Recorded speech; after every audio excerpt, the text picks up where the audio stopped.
In this edition of Just Reviews, I'll be taking a look at the PC version of Alpha Protocol, which is a single-player spy RPG from Obsidian. I was gonna leave this game alone because of all the horrible reviews it received, until a few friends told me that I simply must play it. Boy, am I glad I took their advice. The closest game I can compare this to is Deus Ex. Yeah, I just went there. I'm comparing this game to one of the best games of all time.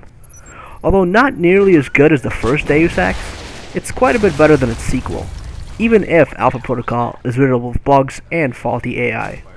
My biggest problem with this game is that it has more bugs than a cheap hotel.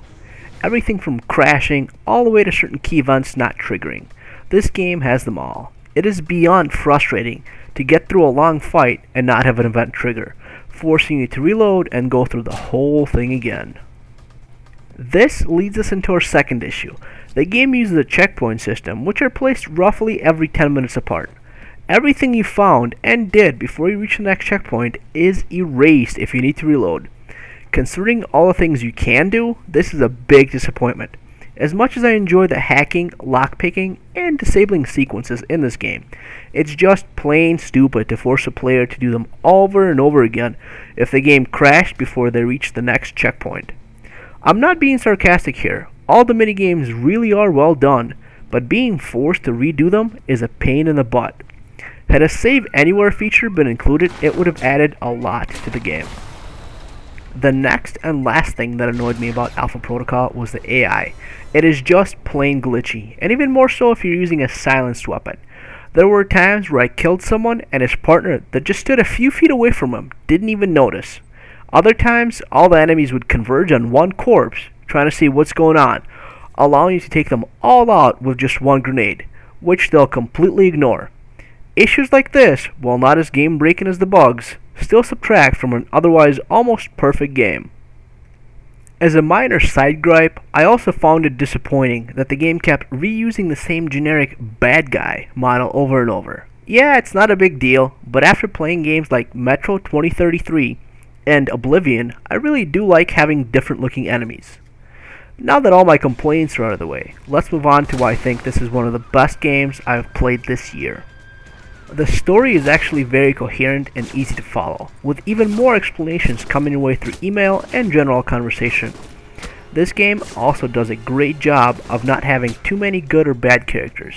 Most are treading in the gray area, and you have complete control over who lives or dies. These decisions can play out to your advantage or come to bite you in the ass if you're not too careful. In fact, having beaten the game twice now, I can say that Obsidian did a great job with this portion of the game. I loved having major changes to my gameplay in my second playthrough, just because of the different choices I made.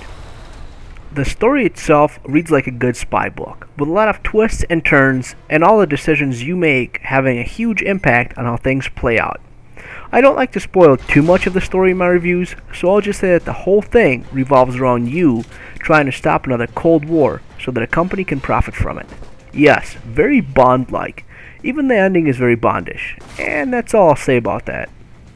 I was also very impressed with the gameplay and game length. There's a lot to do here, and you can pick and choose what missions to do, in what order, and even if you want to do them at all. Getting as many unlocks as I could resulted in me sinking roughly 40 hours into the game my first playthrough, and around 30 in my second one. Unlocks are actually worth it here, because it'll give you a little perk like extra damage, or even give you more AP to spend on further customizing your character, which I really enjoyed doing as well. You can build your agent any way you want, customizing not only your skills, but also your weapons and armor.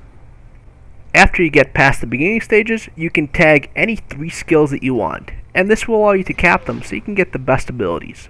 This customization is where you choose if you want to be a pistol-using stealth agent or a submachine gun-wielding maniac, and with every weapon having pros and cons, the choice is difficult. Although the pistol ability is probably one of the best, and combined with a brilliant skill will allow you to clear out any room or kill any boss with ease. I also liked that on your second playthrough, the game rewards you with a lot of bonus AP, providing you beat it the first time as a recruit. I suggest that when you start playing, you start the game as a recruit on normal difficulty, and save the hard difficulty for when you unlock the veteran build. With a game like this, you have to beat it at least twice, and it changes enough based on your choices that playing it through the second time is just as fun as the first. So you're definitely going to be getting your money's worth here, folks. Helping tie all of this together are the game's excellent graphics. While not on the level of some other first-person shooters out there, they're certainly much better than a lot of the stuff I've seen recently.